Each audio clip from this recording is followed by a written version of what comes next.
CITU TASMAC ஊழியர் மாநில சம்மேளன துணை பொதுச் செயலாளர் ஜான் என்ற ராதாகிருஷ்ணன் மீது எடுக்கப்பட்ட தற்காலிக பணி நீக்கத்தை ரத்து செய்ய டாஸ்மாக் தொழிலாளர்கள் ஆர்ப்பாட்டம் நடத்தினர்.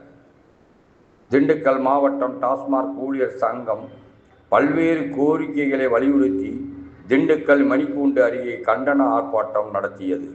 கூட்டத்திற்கு மாவட்ட தலைவர் மகாமுனி தலைமை தாங்கினார். நிர்வாகிகள் ஜெய்சீலன், சீனிவாசன், கோபால், ராமு ஏராளமானவர்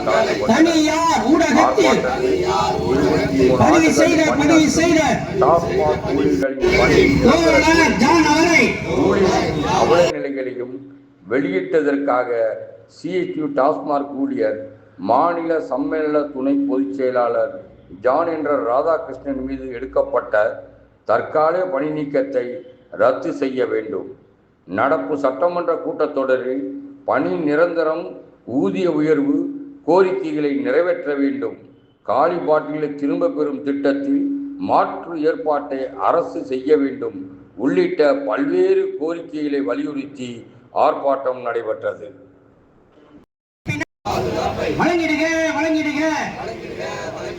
டாஸ்மாக் கடைகளில் அடிப்படை வசதிகளை செய்திடுக.